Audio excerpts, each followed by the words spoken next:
The jungle never forgets.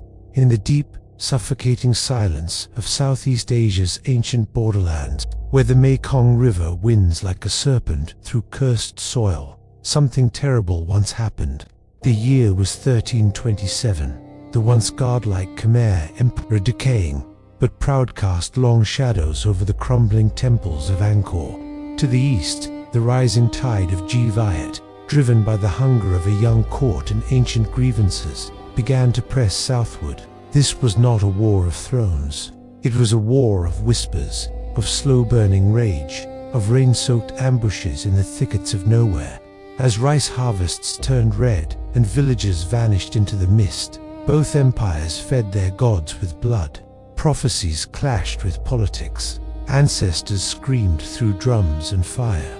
And in the middle of it all, forgotten by time, were the people who bled and endured. These were the border wars no one speaks of. The wars where gods died and ghosts were born. Tonight, we bring them back. Part 1. The blood-stained borders of the Mekong. The rain never stopped. Day after day, it soaked the borderlands between the crumbling Khmer Empire and the rising kingdom of Viet. It dripped from the skeletons of banyan trees, pooled in forgotten rice fields, and turned the dirt roads into rivers of mud. In that endless wet season, steel rusted faster than it was sharpened, and fires died before they could warm the bones of the living. But the drums of war never fell silent. The year was 1330. In the grand halls of Angkor King Jayavarman, X sat beneath murals of divine kings and Apsaras, their painted eyes watching with fading judgment. His court was restless. The empire that once conquered coastlines and raised stone cities from jungle earth was now a shadow of itself, its outer provinces decaying like dead leaves. In the east, the Vietnamese no longer feared the empire's reach. They encroached further each season, settling in disputed lands along the Mekong's tributaries, building villages where Khmer shrines once stood, planting their own gods in foreign soil. To the north, Viet's Tran dynasty watched the Khmer decline with quiet calculation. Emperor Turn Min Teng, sharp as a blade and colder than the rains that fed the Red River Delta, knew opportunity when he saw it. With the Mongol threat retreating into memory in Champa, to the south, weakened by internal strife, Viet turned its attention westward. Border skirmishes, once accidental, became deliberate. Small war bands of Viet soldiers moved into contested zones under the guise of protecting settlers. They came with fire and silence, and when they vanished, only ash remained. On the ground, war did not look like armies clashing in open fields. It was slower, crueler. It crept into villages at night. A Khmer fisherman would find his nets slashed, his hut burned, his family missing. A Vietnamese farming family would wait to see their water buffalo gutted, their crops salted, and Khmer curses scrawled in blood across their door. In the shadows of two empires, the common folk paid the price for ambitions born in royal chambers. In the province of Prek Russi, near the slow-bending tail of the Mekong, life balanced on a knife's edge. The people here did not know when they might be called into service, forced to dig trenches or serve as guides for soldiers who could not read the land. They learned to cook without smoke, to farm beneath the canopy, to make their shrines in silence. Offerings were made not only to the Buddha or the spirits of the rice fields, but to the ghosts of those who vanished into the jungle. Children were told stories not to inspire, but to warn.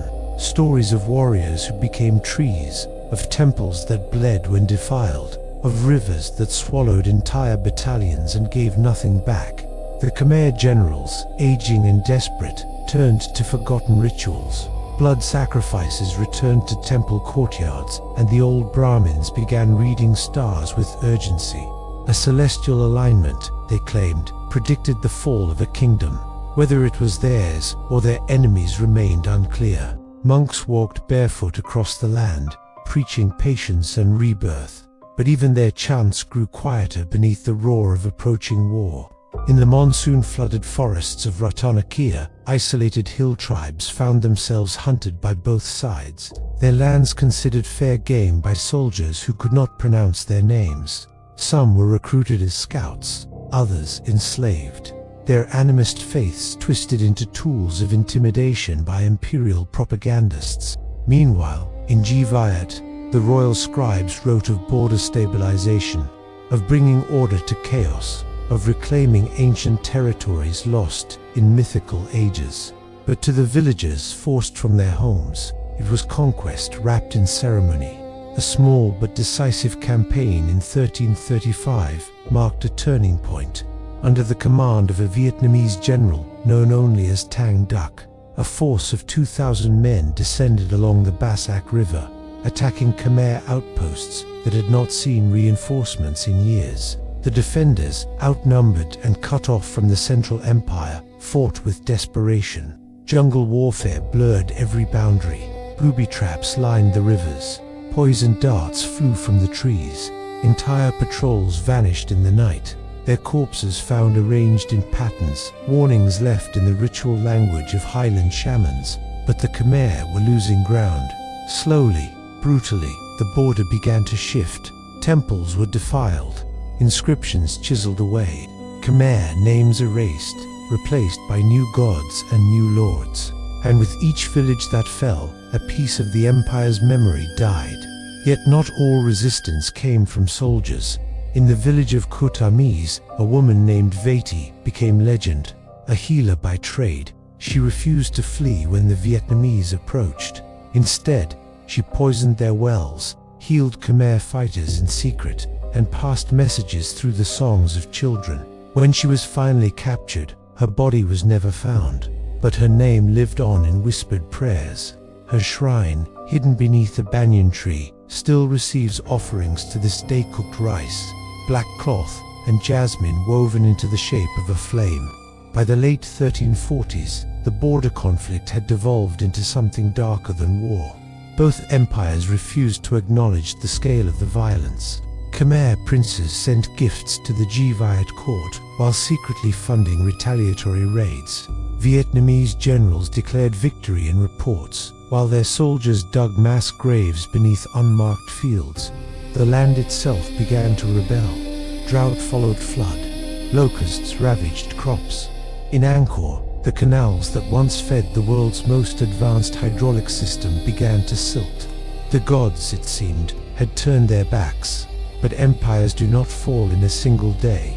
They bleed out over years, unseen in the corners of crumbling temples and forgotten shrines. The Khmer-Viet border conflicts of the 14th century were not the grand battles carved into the bas-reliefs of Angkor Wat.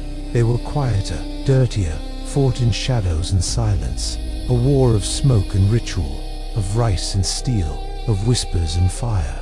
As the century drew to a close, the border remained uncertain, ever shifting like the river it followed. The Khmer Empire, weakened and exhausted, turned inward. Viet, emboldened but wary, paused its expansion. For now, the fires had dimmed, but the embers remained. Beneath the soil, the dead waited, and the jungle remembered.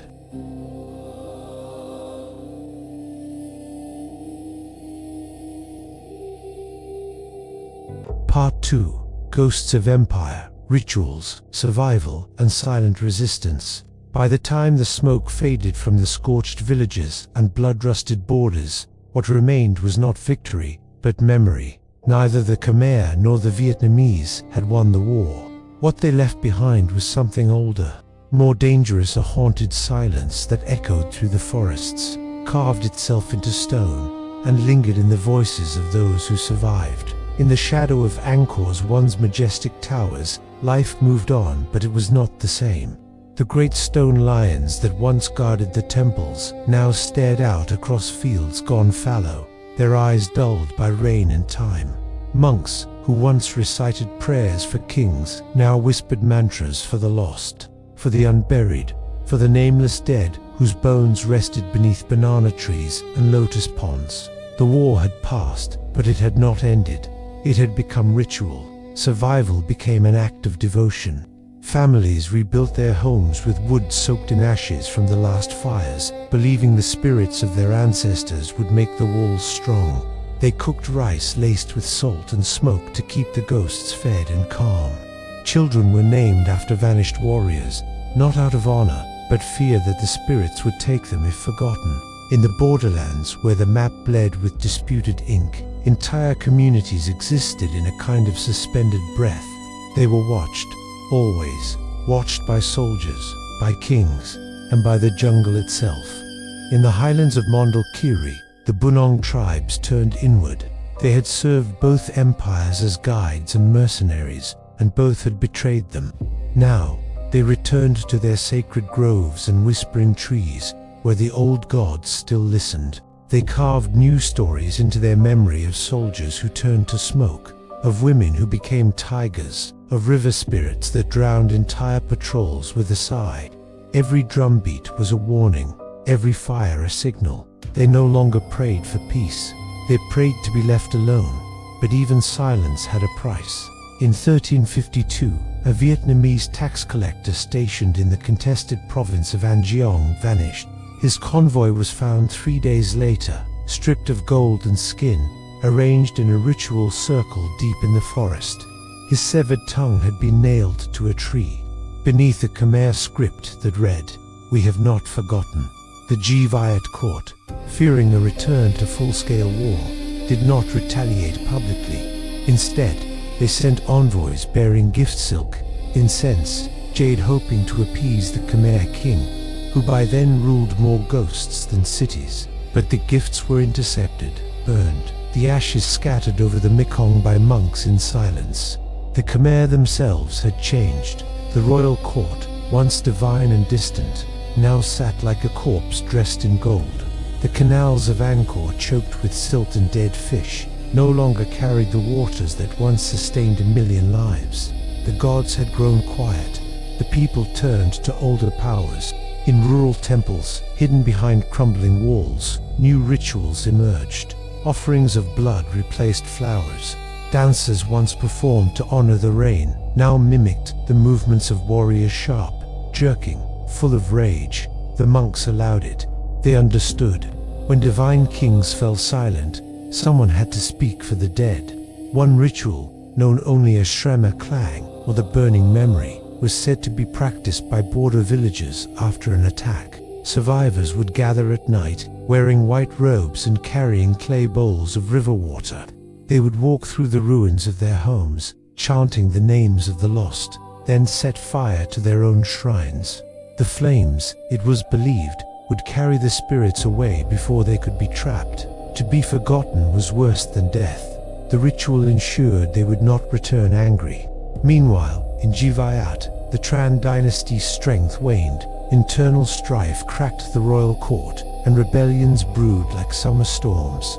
The southern campaigns had drained their coffers and hardened their people. Soldiers who had once marched proudly into Khmer territory now returned home, gaunt eyes, hollowed by what they had seen. Many would not speak of it. Others told stories in drunken whispers of temples that bled, of women who wept fire, of forests that swallowed armies whole. These stories spread like mold through the villages, infecting a new generation with fear and awe. One young scholar, Lahayu Fak, recorded a tale from a retired captain that on the banks of the Mekong, a Khmer boy had walked into their camp alone, carrying a lantern made from bone. When questioned, he smiled and spoke in perfect Vietnamese. "The river is watching." That night, half the camp drowned in their sleep, their lungs filled with mud. Whether true or myth, the tale made its way into Vietnamese poetry, disguised as metaphor, but carrying the weight of memory. And so the war became legend. By the 1370s, the active fighting had all but ceased, but the wounds remained raw beneath the skin of both nations. The Mekong no longer marked a border, it became a scar. Trade resumed slowly, masked by rituals and silence. Markets were held near old battlegrounds where merchants avoided eye contact and measured their words like coin. A single insult could unravel years of uneasy peace. A poorly chosen proverb could cost a life. But in the ruins of what was lost, something else emerged, a shared resilience. Khmer and Viet villagers, especially those in the deepest borderlands, began to understand each other in ways their rulers never could. They had bled in the same mud. They had burned under the same sun. They had buried their dead in the same cursed soil. Out of necessity, they traded food, herbs, and stories. Out of survival, they shared gods. Shrines once exclusive to one faith now bore offerings from both. A Khmer spirit house might hold a Vietnamese talisman. A Viet altar might echo with Khmer. These quiet fusions did not make the history less painful, but they made the present bearable. The jungle, once a wall between enemies, became a home for those too weary to fight. And yet, the memory lingered. Children born decades after the last battle were still warned never to stray too close to the river after dark. Elders still spat at the mention of lost provinces.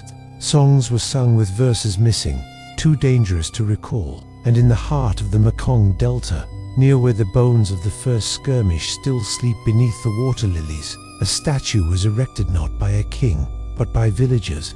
It stood no taller than a man, carved from blackened stone, half Khmer, half Vietnamese, its face worn smooth by rain. It bore no name, only a single inscription, etched in both languages. We remember. The empires moved on, new kings rose, new wars came, but the border never truly healed. It shifted, aged, grew quiet, but beneath the roots and rivers, the blood remained. The jungle never forgets, and neither do the ghosts. Until next time, stay safe, and see you in the next history.